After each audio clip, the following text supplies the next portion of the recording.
Hi, the Zickland peoples. You're listening to Your Morning Jacket. Your Morning Joe. Obviously. You're listening to the Your Morning Coffee podcast with Jay Gilbert and Mike Etchart, weekly music news for the new music business. Take it away, guys. For Music Business Worldwide, Sony Music Group boss Rob Stringer talks acquisitions, AI, and how music streaming services should start charging free users. From Business Insider, 14 music tech startups helping to shape the music business as it's shaken up by AI. And from the Los Angeles Times, how Napster created a monster that became bigger than the music industry. And Jay, we were looking at these articles, and that was 25 years ago. We were only 4 years old when that happened. It's so crazy. And here we are. Crazy time. So we've got this and much, much more to do. So we're going to hit the button to start right about now. Stand by for transmission. This is London calling. Wake up! The revolution is at hand! Your morning coffee is on the air. On the air. On the air. On the air. On the air. On the air.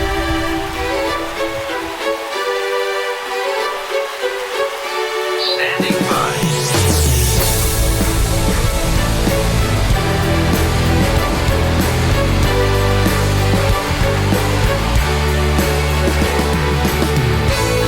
Your morning coffee, the weekly music news for the new music business.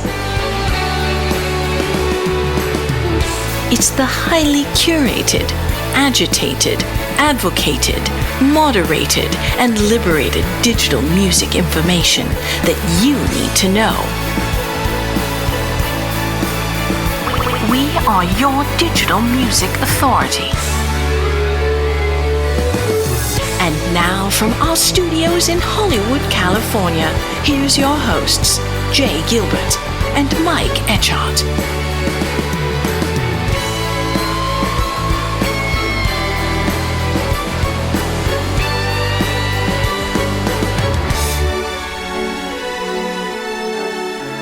Good day to you, Jay Gilbert. It's good to see you, my friend.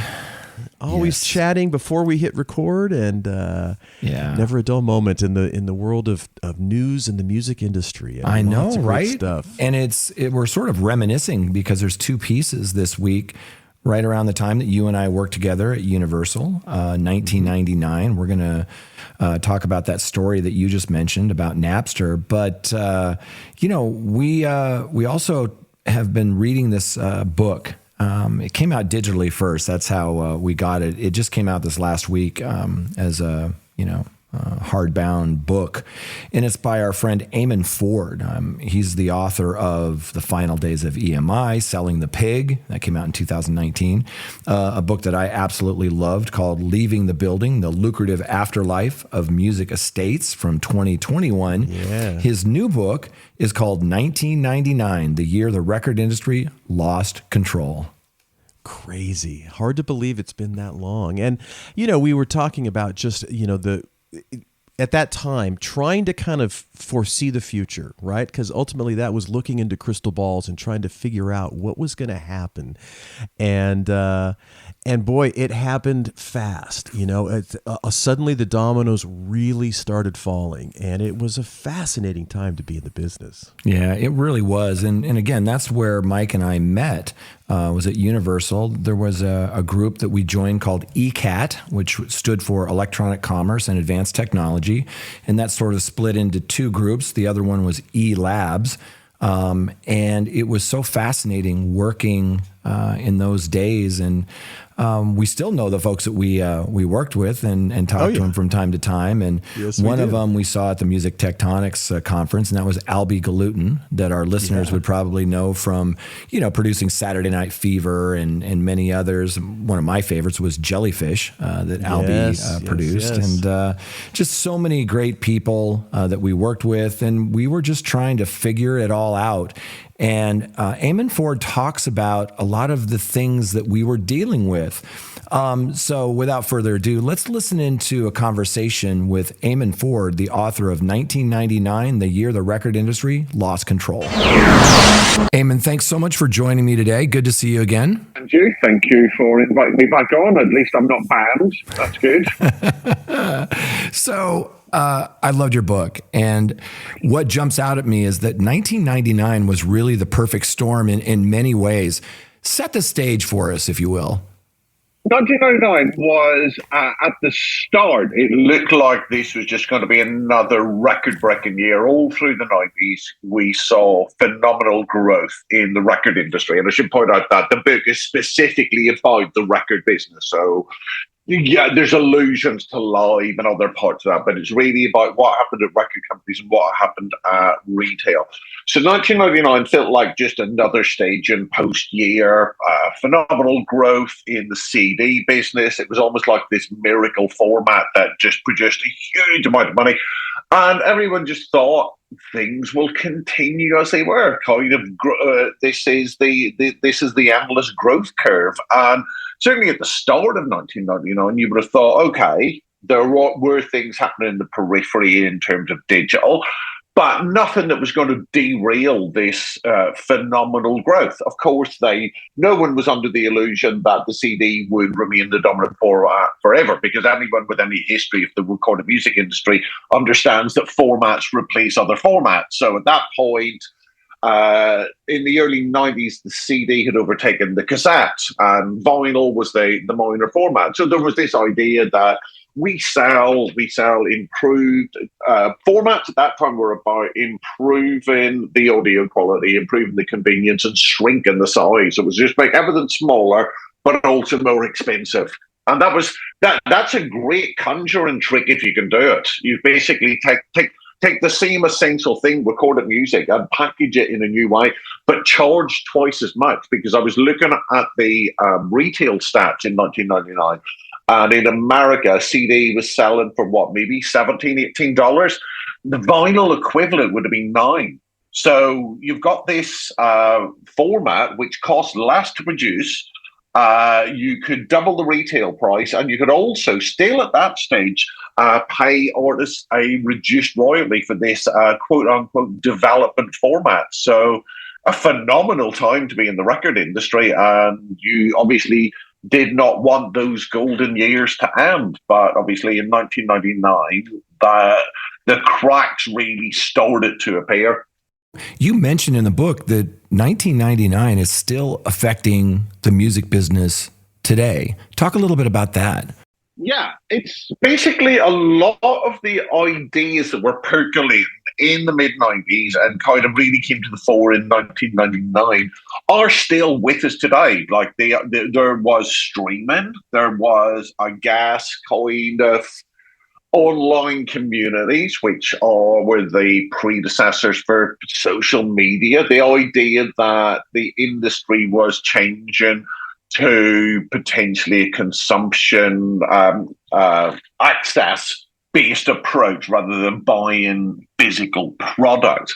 So it almost feels like nothing new has come along in between for the music industry. It was just certain of those ideas were the ones that kind of won through. So there was the faux list was this kind of almost like a online community and a real world community for people in the tech industry.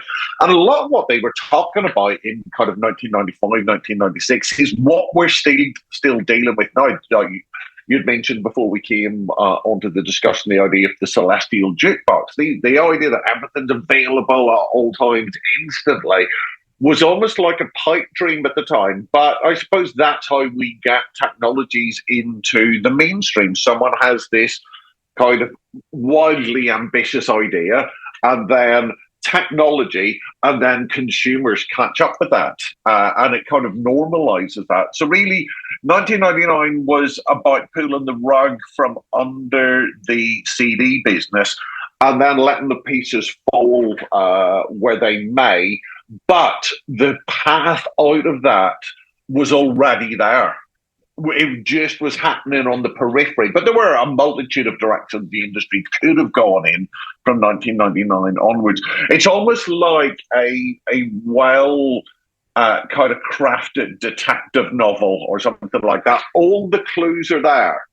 It's only afterwards. It's like they no spoilers, even though it's like a very old film, like the end of The Usual Suspects, where you see the board in the police office, and then you suddenly realise that Kaiser Soze's whole identity has been constructed before your very eyes. So all the clues were there, but not everyone saw them, and not everyone should be blamed for not seeing them, because it was a period of transition. Because if you could forecast the industry confidently, I think lots of people would have steered on a steadier course. It was the idea that the future wasn't unwritten. Just the threads of what became the future were there, and they were percolating.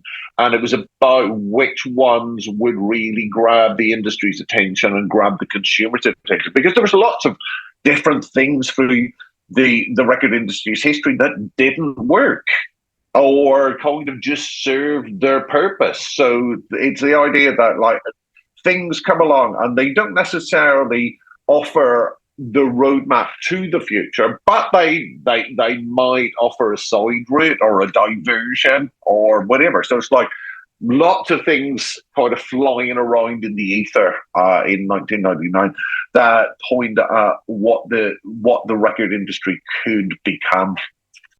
It was such a great read. I couldn't put it down. 1999, the year the record industry lost control, out now in hardcover everywhere.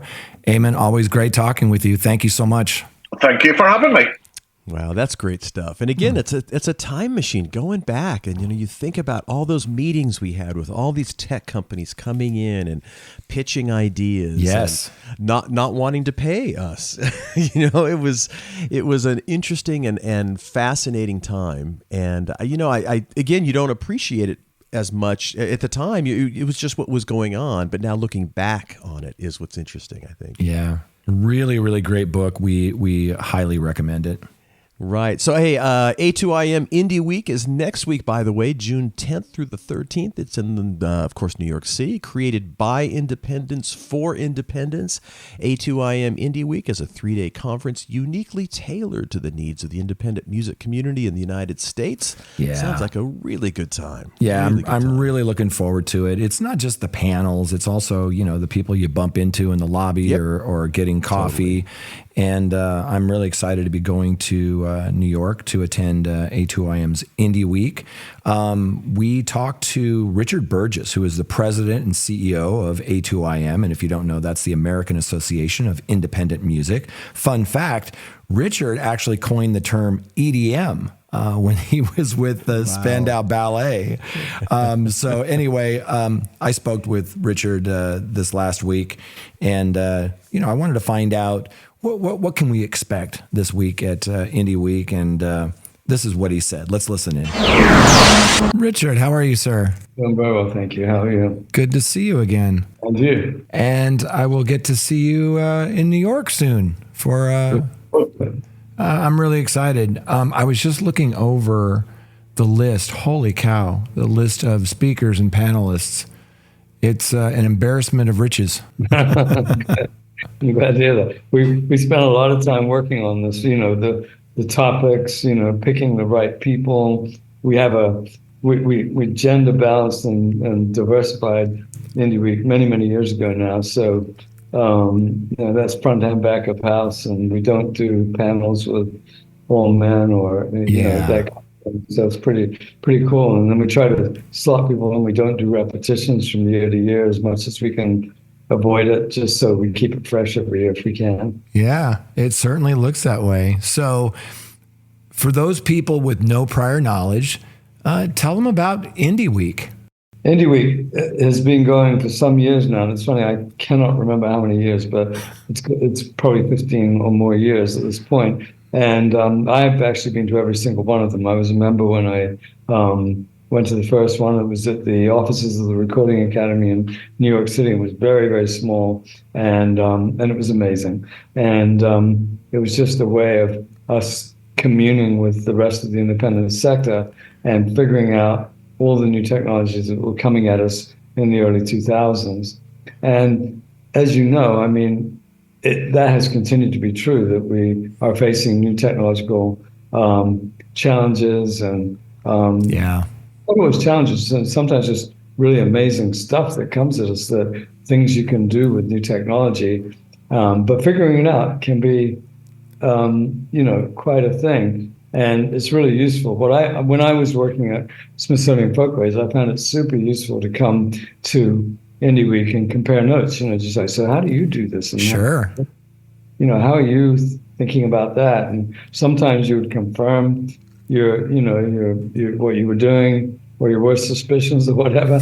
And sometimes you'd learn something completely new. So that's what it's all about, really. It's about the independent sector, sharing its knowledge and understanding what's going on, basically. I love that, because we like to say that the music industry has changed while we've been having this conversation.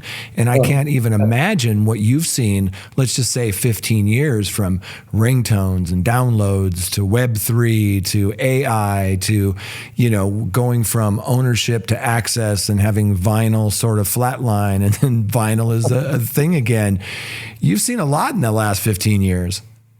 Well, I mean, this is my 60th year in the music industry, and I started when I was 14. Literally, I did, and I've seen so much. It makes your head spin just thinking about it. But I love it. It's not everything. Not every change has been good. Not every change has been positive for musicians and artists and writers and labels and publishers. But we deal with it, and I think.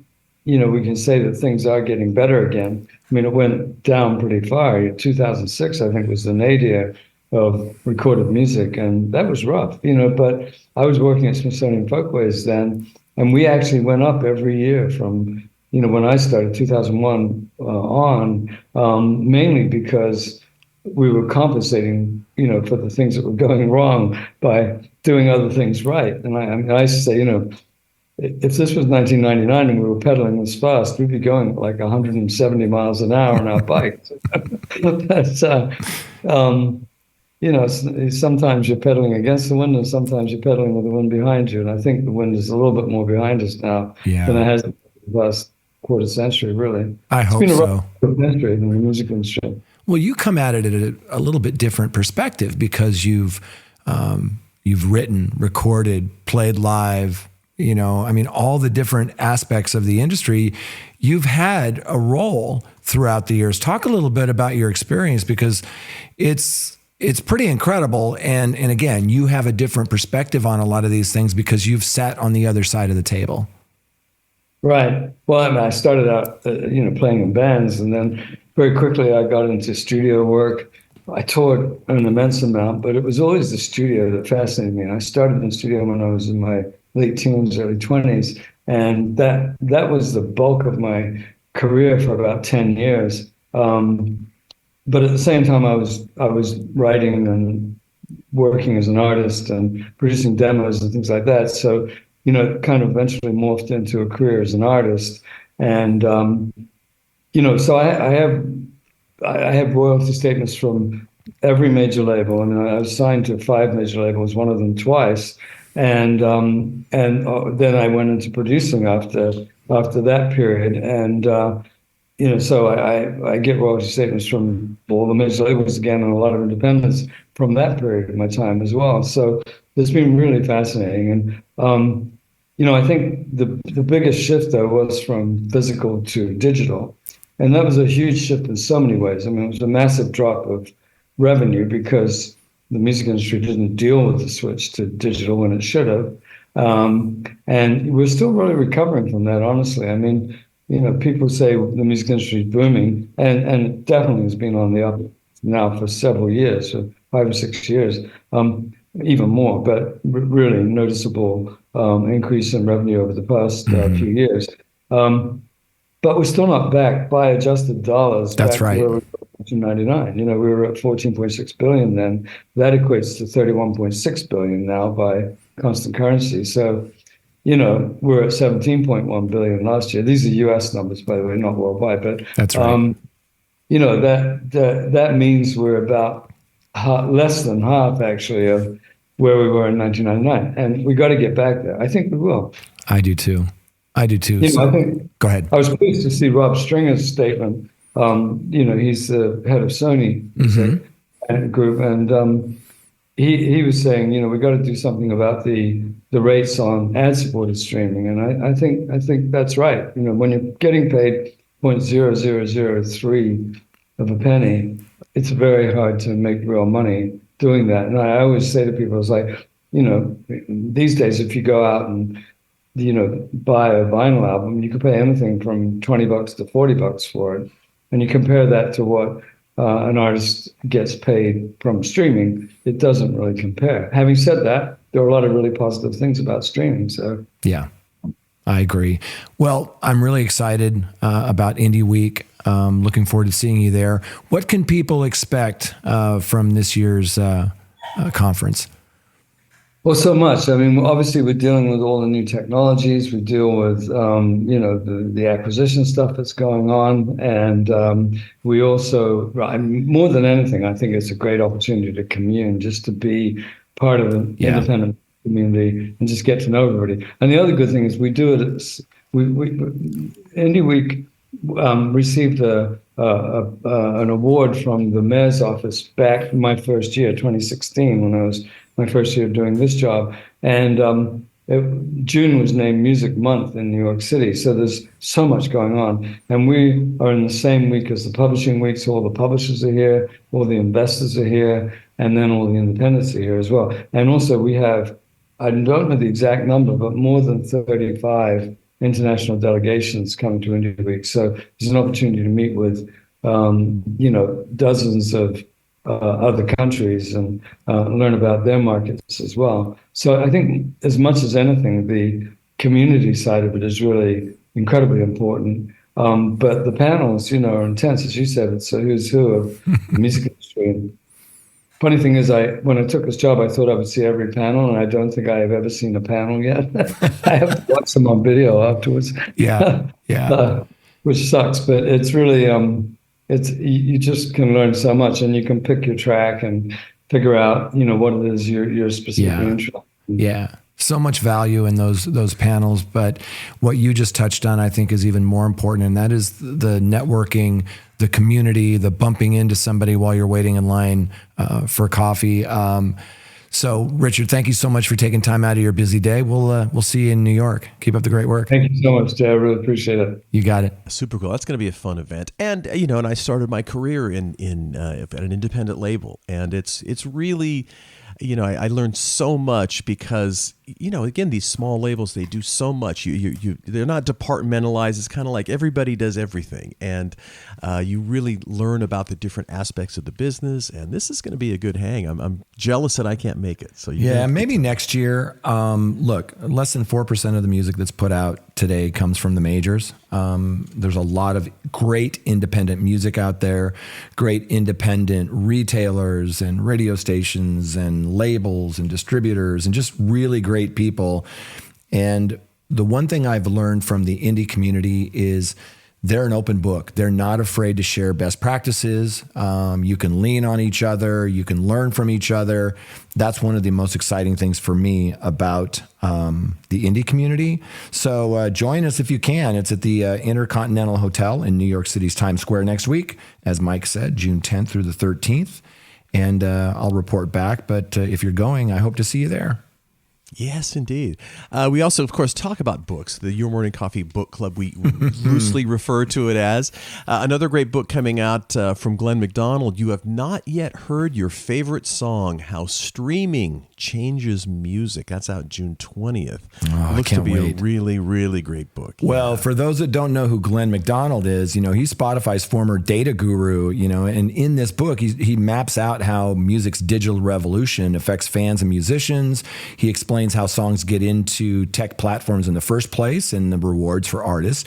He sort of reveals which songs and artists are popular in different parts of the world. And at the back of the book, readers can scan QR codes to access some playlists, but we're definitely going to report on this book. I'm not quite through it yet. Again, it's by Glenn McDonald, called You Have Not Heard Your Favorite Song, How Streaming Changes Music. And Glenn's agreed to come on and talk to us, so I can't wait. That should be really good. I have not started it yet, but it's going to be in the queue for sure. And darn it, there's just so many good books out right now on the business so many books and not a lot of time. And, of course, a lot of great documentaries as well, so not enough time exactly. So as we start to jump into the stories, Jay, let's thank our sponsors because they do a lot of hard work for us, and we certainly appreciate it. The Your Morning Coffee podcast is brought to you by our friends over at Bandzoogle. For over 20 years, Bandzoogle has made it easy to build a stunning website and online store for your music. Now they've added a brand new EPK plan so that musicians can create a professional single-page electronic press kit in minutes. All the features you need to design an EPK are already built in, including fully customizable templates, preset EPK page layouts, music players, images, text bio and video embeds, a gig calendar and press quotes, and access to Bandzoogle's award-winning support team 7 days a week. The new EPK plan starts at just $6.95 per month, and Your Morning Coffee podcast listeners can go over to bandzoogle.com to try it free for 30 days. Then use the promo code MorningCoffeeEPK, that's all one word, to get 10% off the first year of the new EPK plan subscription. That's bandzoogle.com, promo code MorningCoffeeEPK. Yes, sir, and we'd like to thank Hypebot. Since 2004, Hypebot has chronicled the new music industry and the trends and technologies that are changing how music is discovered, consumed, marketed, and monetized. Edited daily by founder Bruce Houghton with help from Milana Bonilla, Hypebot and sister blog Music Think Tank are published by live music discovery and marketing platform Bands in Town. Indeed, Bands in Town. Over 80 million live music fans trust Bands in Town to get personalized concert alerts, recommendations, and messages from their favorite artists. It's the #1 artist service platform connecting over 590,000 artists with their super fans. Managers, labels, agencies, and artists access their own dashboard to manage and promote their tour dates across all platforms. Right, and we'd like to thank the Music Business Association. The Music Biz Association and their conference creates the rooms in which important conversations that shape the future of our music industry take place. Representing more than 90% of the industry at large, the Music Business Association provides a trusted forum where ideas and collaboration can flourish.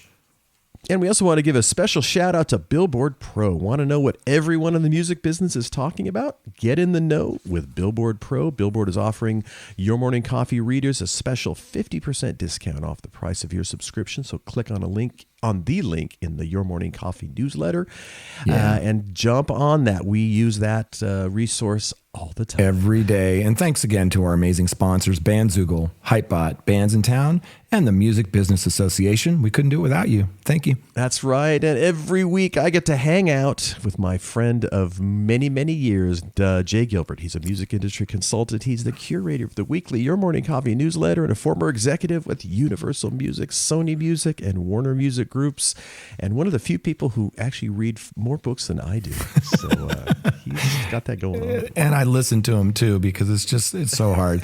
And I get to do this show every week with my good friend Mike Etchart, longtime host of Sound and Vision Radio, formerly of SST Records, Warner Music, Capital EMI, Universal Music Group, where he and I worked with ECAT and eLabs, which we're going to talk about today. Super exciting stuff. Yes, indeed. All right. Well, let's jump into the stories, Jay. I want to talk about first from the Ledger newsletter this week by our good friend Glenn Peoples over at Billboard. In that piece, as subscription streaming dominates revenue, free music is coming under pressure. As streaming services have been raising prices, a weak advertising market has made free streaming even less valuable. Free streaming isn't without value. It provides an opportunity to convert listeners into paid subscribers, just as marketing campaigns do. But labels clearly aren't content with free streaming acting as a means to attract subscribers. Yeah, Goldman Sachs actually beat Rob Stringer to this idea that we're going to talk about in a minute of charging for ad-supported music streaming, charging for it. In the latest Music in the Air report, that was early May, Goldman Sachs analysts recommended an advertising light tier for a small charge as one way of evolving the ad-supported marketplace, and floated the idea of using content or feature restrictions to make free ad-supported streaming tiers a less attractive option, thereby pushing free users to a paid tier. So concerns about free streaming carry over to short-form video platforms such as TikTok. While TikTok is a powerful promotional vehicle, the royalties it generates for rights holders and creators isn't commensurate with the time people spend on the app. As Stringer said this week, short-form video platforms are primary consumption sources, and they need to be valued accordingly. Right. Free options have their place in the marketplace. After all, not everybody is willing or able to pay for a premium service. Mass market products like broadcast radio, they exist because they're free to the end user. But free music could come under pressure in the coming years, and between additional price increases and possible superfan tiers combined with overall weakness in ad-supported streaming, subscriptions are poised to command an even larger share of the industry. And that sort of leads us beautifully into our first story. Right, indeed. This is from Music Business Worldwide. Sony Music Group boss Rob Stringer talks acquisitions, AI, and how music streaming services should start charging free users. Yeah, this is a hot topic this week. Music recording companies have been urging streaming services to raise their subscription prices for some time now, over the past 18 months. They've succeeded with most of the major DSPs hiking prices. Some in the music industry have hinted that these price hikes, typically an increase around $1 a month for individual subscriptions, isn't quite enough to keep up with inflation. But Sony Music Group chairman Rob Stringer is setting his sights on another monetization goal: getting the music streaming services to start charging for their ad-supported subscription tiers. During his presentation at Sony Group's annual business segment meeting that was just this last Thursday, May 30th, Stringer suggested that DSPs start charging a modest fee, in quotation marks, on their free subscription tiers. Right. He said, while free tiers attract billions of monthly users, their poor contribution to streaming monetization means their primary purpose is to convert users into paying subscribers. He also said that the value of a paid music product remains incredible, and we appreciate that our partners recognize that with price increases over the past year. He went on to say, however, it also highlights that the price gap between free and paid has gotten wider in mature markets. We hope that our partners close that gap by asking consumers using ad-supported services to additionally pay a modest fee. At Spotify and many other DSPs, free subscribers make up a solid majority of music listeners, but the ad revenue generated from those users is small compared to the revenue generated from paid subscribers. Right, and that's the key thing here. So check this out. This is super important. In Q1 of this year, Spotify reported 236 million paying subscribers worldwide. Okay, 236 million paying subscribers, out of a total of 615 million monthly active users, so about 38%, roughly. But while paid subscription revenue came in at $3.52 billion, ad-supported revenue was 422 million, just over 10% of the total. So that means that 62% of Spotify subscribers are ad-supported, yet they only account for around 10% of the revenue. Right. So on that investor call, Stringer argued that adding a fee to ad-supported subscriptions would help evolve that segment of the market to, in quotation marks, to be more than just a marketing funnel for paid subscription and still be a tremendous value for users. At Sony Music, we think everyone is willing to pay something for access to virtually the entire universe of music. Yeah. Besides Sony's take on ad-supported streaming services, Here are 4 other things that music business worldwide learned from Rob Stringer's presentation at Sony's business segment meeting. Number 1, Sony issued 20,000 takedown notices on AI-generated content over just this past year. Sure, Sony Music is proving to be among the more aggressive music companies when it comes to policing AI-generated content copyright violations.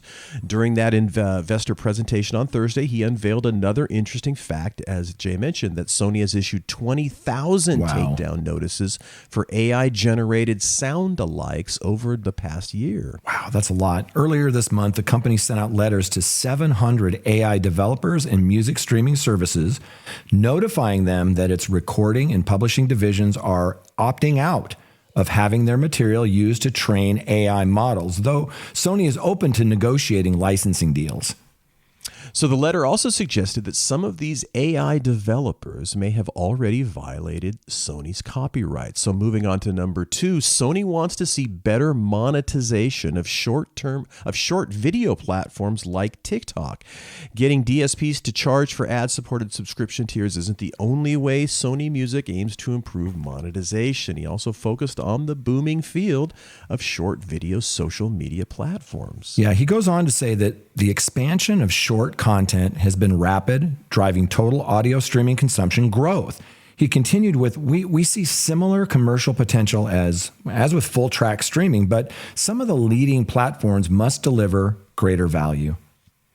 Well, though Sony Music chief didn't mention it by name, it's a sure bet that TikTok, with its 1 billion users worldwide and focus on videos featuring music, was a prime target of his comments. Notably, Stringer's comments about short video platforms, in quotation marks, delivering greater value, come just weeks after TikTok and Universal Music Group announced they had come to a new licensing agreement for UMG's music on the platform. Okay, so number 3, Sony is working amicably with Spotify to resolve the mechanical royalty, quote-unquote, loophole. And you and I have been talking a lot about this over the last couple of weeks.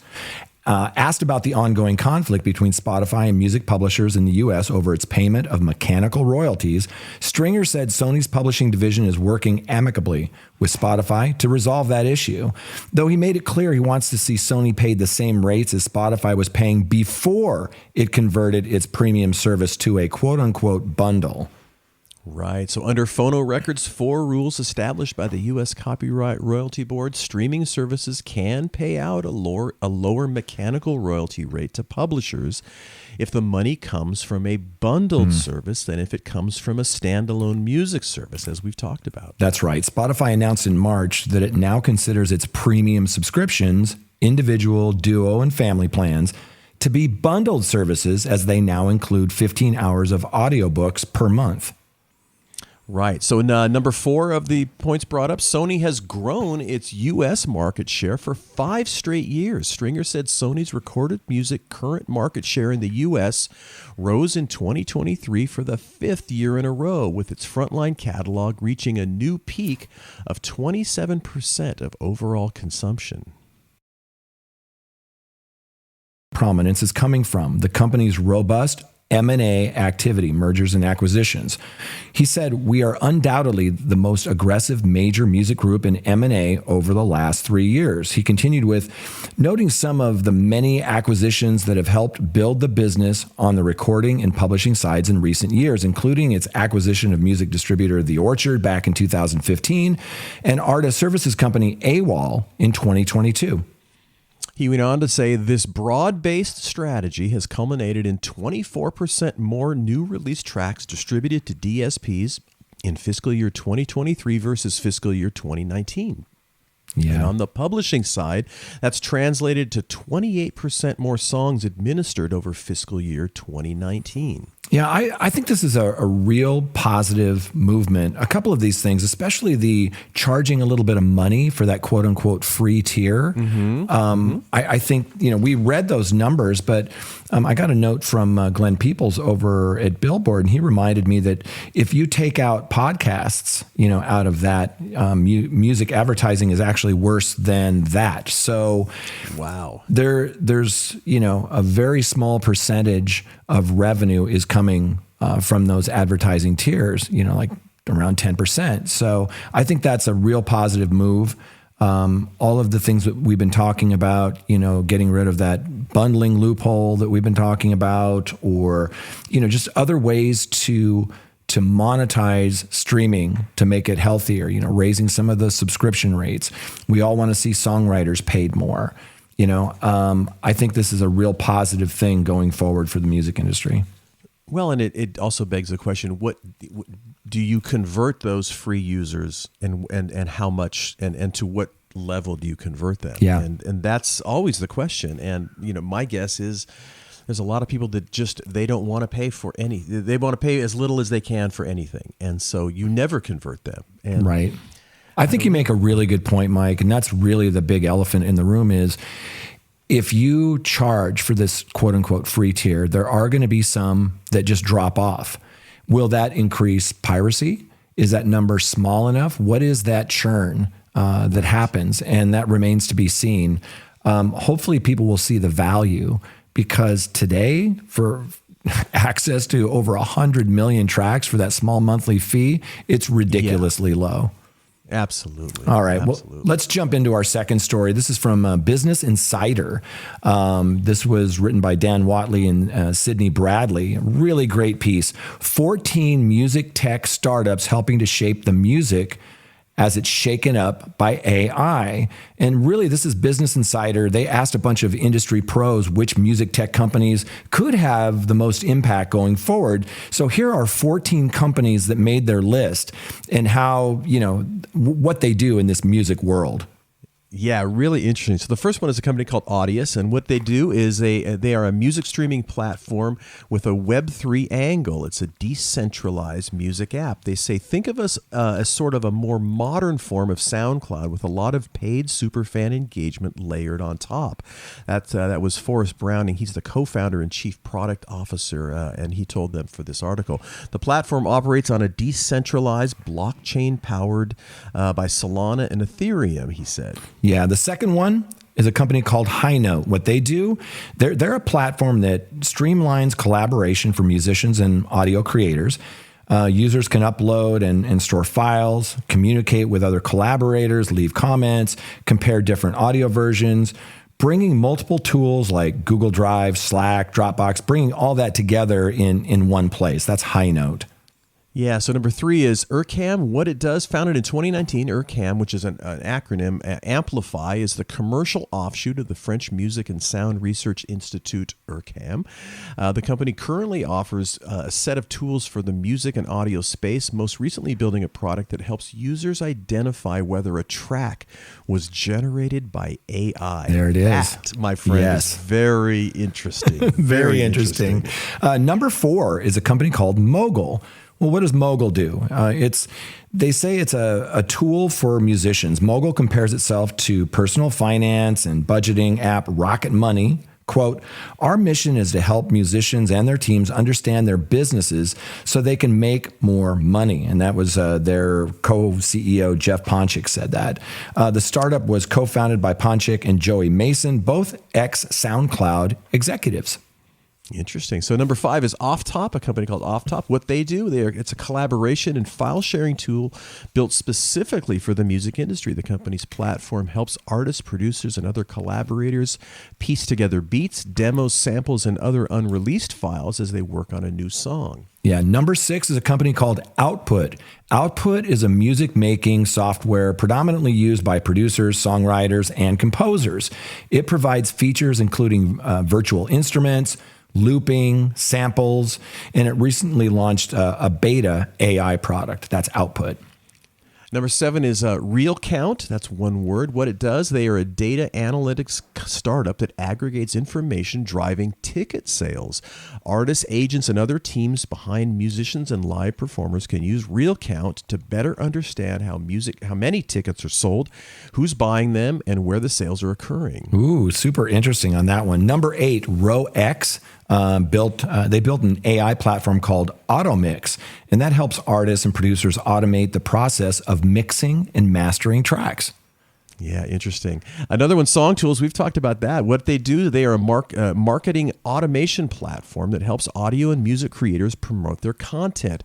The startup began as a tool called Playlister Club, which placed songs in a curated community of about 100,000 playlists. CEO Danny Garcia told them for this article. To date, it's placed over 1.5 million songs in playlists on Spotify, he said. Yeah, I met with Danny and his team in Nashville at Music Biz, and we started a 30-day test with one of our artists, and that just ended yesterday, and we'll report back on that, but we're going to meet this week to look at the results.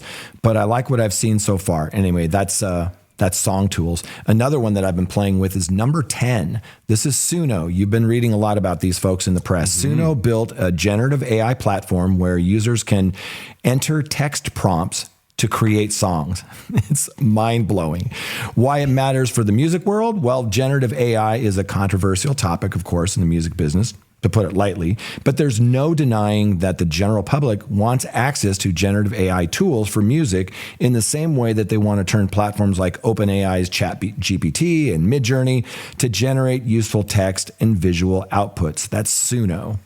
Yeah, number 11, Surf Music, and that's one word. What it does, Surf Music is a matchmaking tool that connects songwriters and producers with buyers in the music and entertainment business. The goal is to find ways to help creators sell their unreleased works to collaborators in music, TV, film, and other areas of entertainment. What a great idea. That I can't wait to see that one. Number 12, Symphony OS, another one that we've been testing that we like a lot.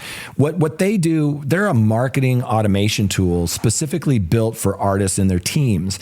Its users can use a platform to boost pre-saves on a new song, collect fan email addresses, pitch Spotify playlists, and buy ads to boost YouTube views. That's Symphony OS. Number 13 is Digilog. Well, Digilog is a platform for navigating the music industry, networking, and finding jobs, serving both artists and behind-the-scenes music insiders. The company's job portal is its primary focus and lists jobs from entry-level positions to senior roles across the music industry. That's very interesting. It's very interesting, especially with all the layoffs in the last year. Yes, Digilog sounds really cool. And the last one, we've talked about this on the show before, and that's Veeps. Veeps is a live streaming platform for music concerts. The company offers monthly and annual subscriptions that give users a slate of live music and comedy shows, offering live and on-demand video features featuring artists like Coldplay, Childish Gambino, and Katy Perry. There you go. Very a lot cool. of interesting companies. Some I knew about, many I did not know about. So I printed this out. I'm gonna explore the ones that I haven't played with and sort of keep an eye on some of these. But I can tell you just from the 3 of them that I've been using that they're phenomenal. So take a look at some of these new platforms. And again, that was a piece in Business Insider. Let me look back. It doesn't say. Yeah, that was that one from Dan Watley and Sydney Bradley, Music Insider. And again, the headline was 14 music tech startups helping to shape the music business as it's shaking up by AI. Really great piece. Yeah, great stuff. Great stuff. Our last story, Jay, how Napster created a monster that became bigger than the music industry. This is by August Brown over at the LA Times, and the online piece has awesome animation so by, let me see if I can get his name right. Tomasz Szajka, I believe is the way it's pronounced. I think that's right. Yeah, exactly. So, and we've talked about this again when we were there at the time at Universal, and kind of as everything was starting to really shake up, and boy, it was a crazy time. You may remember when Northeastern University undergrad Sean Fanning and business partner Sean Parker launched Napster back on June 1st in 1999. Music was still largely consumed via compact disc, which labels sold at hefty profits. Fans had ways to trade songs, from taping off the radio to burning mixed CDs, but nothing was like this. No, it changed everything. Estimates vary, but tens of millions of people downloaded Napster back when high-speed internet was a rarity in households. And you and I talked about that. We had downloaded some things at work because they were high-speed networks, and that was in the early days before they told us, don't be putting this stuff on your work computers.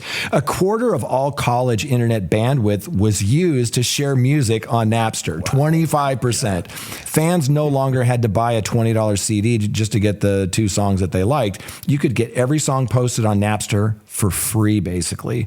A $40 billion record industry began a downward slide that would eventually wipe out half of its value.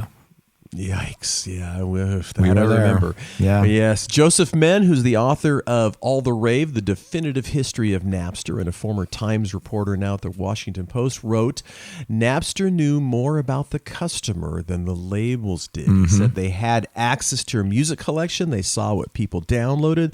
They could say, Bobby likes Led Zeppelin. He's curious about AC/DC. Here is his email address, and you can tell him when AC/DC has a new album out. That was the big value proposition, and boy, that certainly was. Absolutely. I remember a friend of mine who went from Universal to work for Napster, and we had lunch one day, and he was telling me, for the first time in the history of the music business, we actually know who the customer is and what else they listen to. We had those, remember in CDs, we had those blow-in cards, but only like 3% of people would actually fill them out and send them back. Yep. We had a little bit of data, and then there was that Project Manhattan that we did when you and I worked together. And they did that down in San Diego, and they gave people a CD burner. And we were testing all sorts of things. But that Napster data, as you just pointed out, that was the thing that was so valuable and so interesting. So beyond its effect on music, Napster also heralded a troubling new ethic in tech. Make yourself ubiquitous before the law can stop you. Years later, Napster is still an exemplar and inspiration in Silicon Valley, said Joseph Menn, the author of All the Rave. Uber and Airbnb, they took the same approach. Blow away taxi and hotel regulations, give people something they want, and grow so big that eventually it'll get politicians on your side. Napster created this whole wave of the anti-hero entrepreneurs.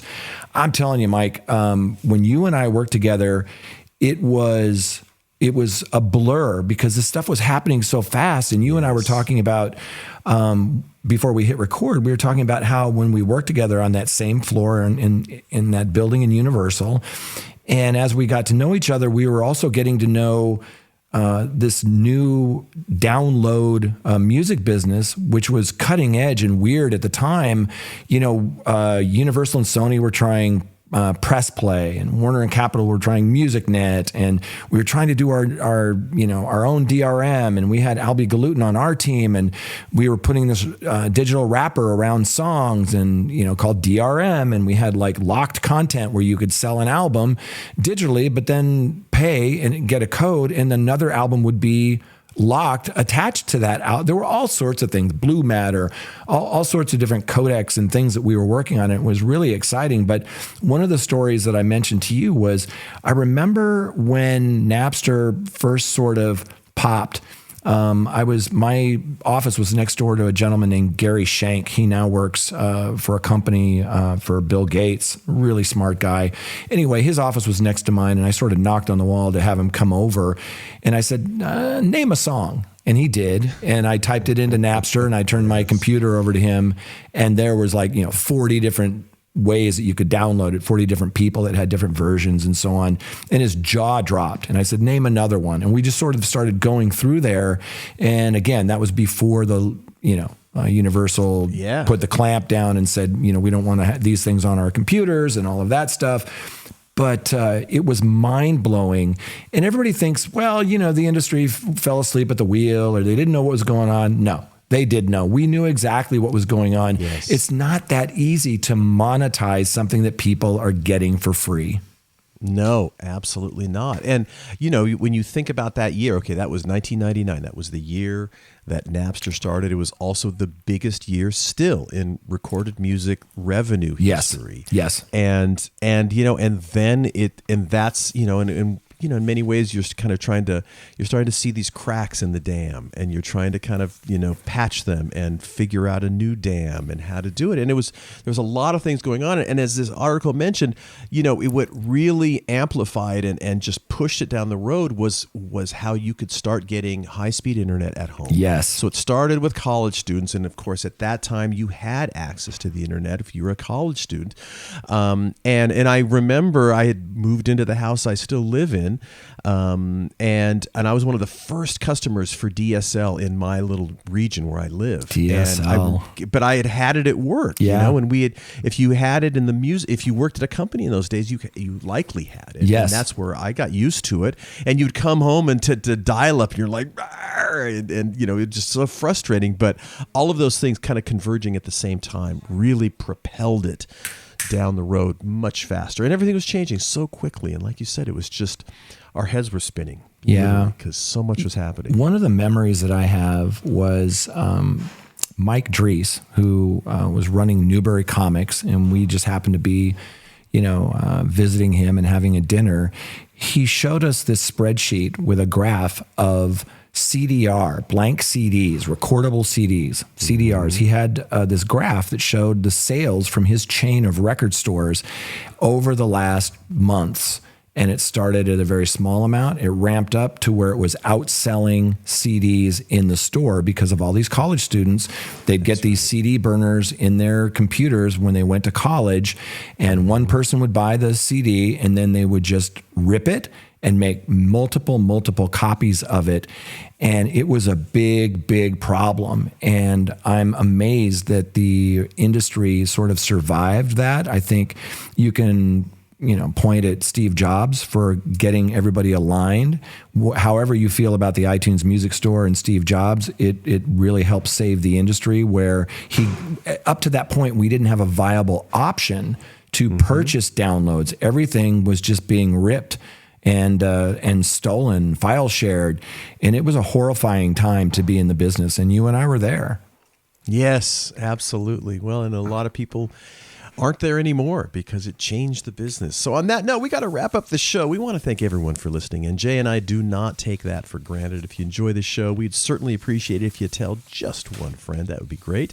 Big thanks to Bandzoogle, Hypebot, Bands in Town, and the Music Business Association. And again, thanks for listening. Jay and I will be back next week for episode 200 on the Your Morning Coffee podcast.